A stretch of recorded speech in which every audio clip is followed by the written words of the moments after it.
saya Angga Sensei. Dan pada kesempatan kali ini saya akan berbagi atau berbagi sedikit ya, bukan banyak. Saya akan berusaha ya sebisa mungkin memberikan atau berbagi suatu hal tentang perjepangan. Oke.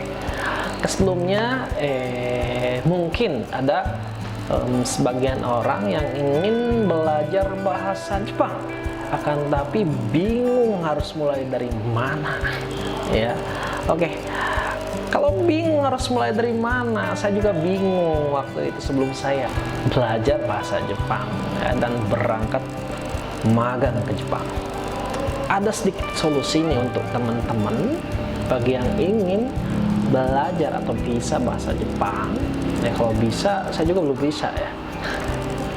Oke, mungkin ya supaya sedikit bisa mengerti bahasa Jepang ya dan senang belajar bahasa Jepang. Oke, berarti kita harus gimana caranya suka ya bahasa Jepang ya.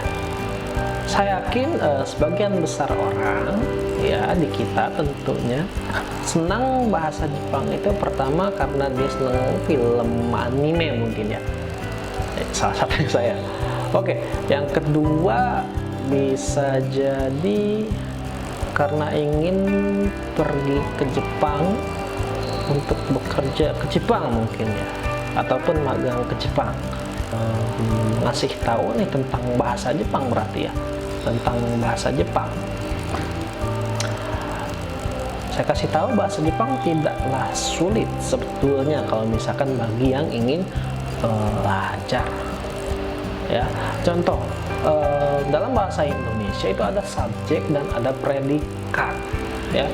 Ada yang dinamakan subjek, ada yang dinamakan predikat ya. Subjek itu merupakan suatu masalah atau orang yang akan dijelaskan ya. Predikat itu berarti penjelasan daripada orang atau masalah.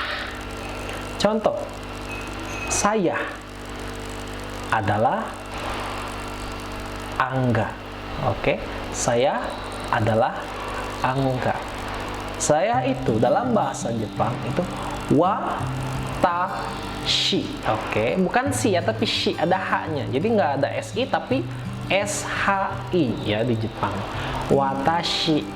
Oke, watashi Angga. Oke, segitu juga cukup ya. Jangan dulu belajar panjang lebar sesuai di buku, nggak masalah ya.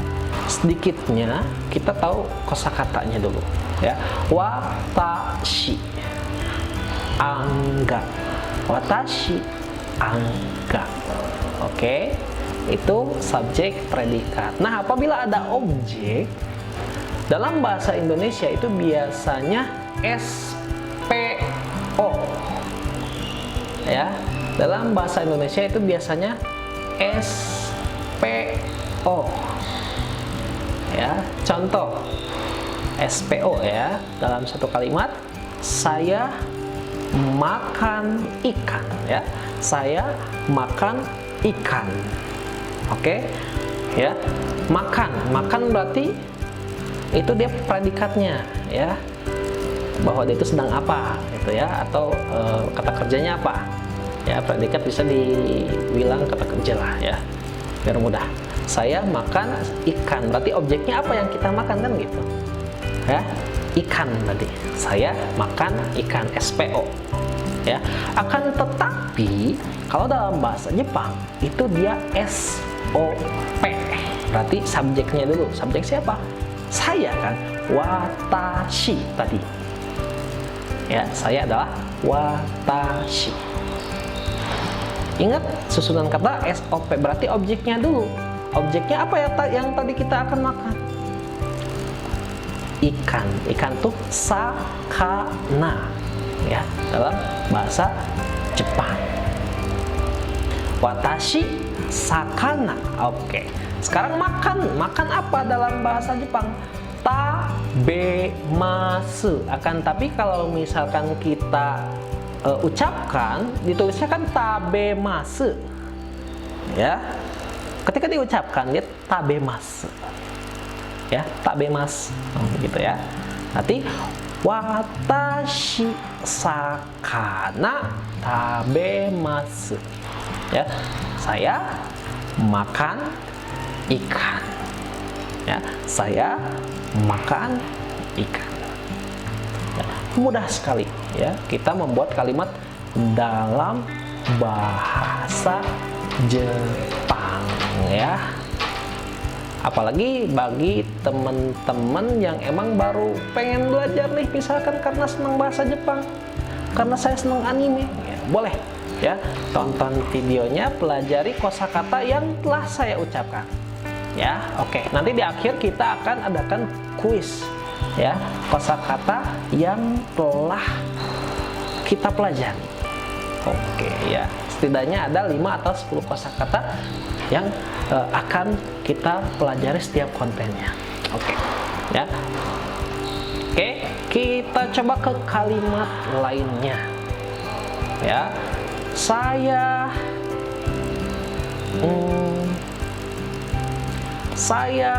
pergi ke toko ya. Saya pergi ke toko ya, berarti kan subjeknya tetap saya ya, kata kerjanya atau predikatnya pergi, tujuannya toko. Watashi berarti ya, watashi ya. Toko itu apa dalam bahasa Jepang? Mise ya. Mise itu adalah toko ya. Terus pergi ya, ikimasu kalau ditulis ya. Kalau dalam secara bacaan, secara obrolan ikimasu ya, ikimasu ya. Makanya awas inget SOP. Inget lagi ya, subjek dulu kalau dalam bahasa Jepang ya, objek dulu, setelah subjek baru predikat ya. Watashi mise ikimasu, saya pergi ke toko ya. Tidak sulit bukan belajar bahasa Jepang? Oke, sekarang kita lanjut ke kuis.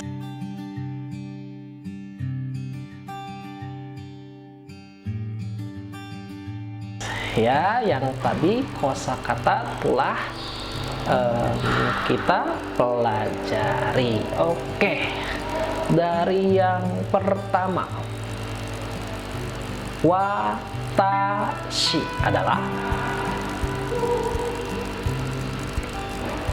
oke ya, jawabannya adalah saya. Oke, yang kedua, ikimasu adalah,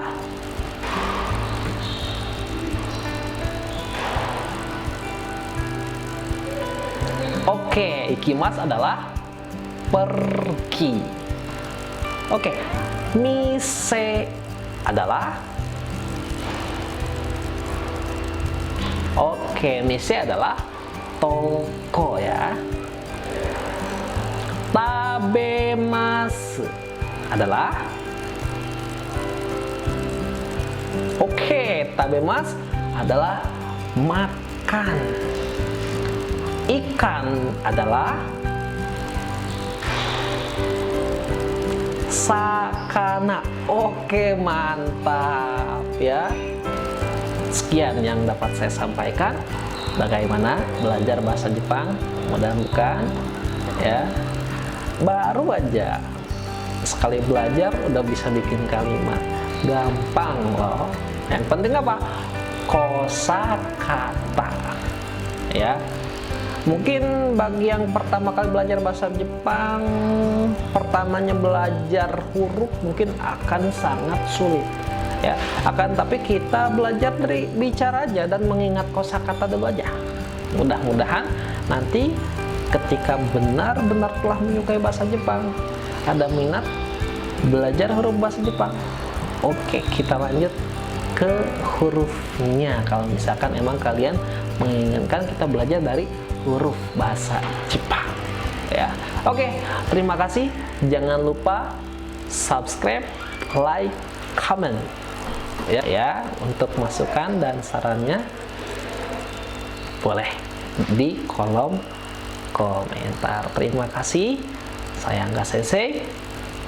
Sampai berjumpa lagi. Thank you. Arigatou gozaimasu.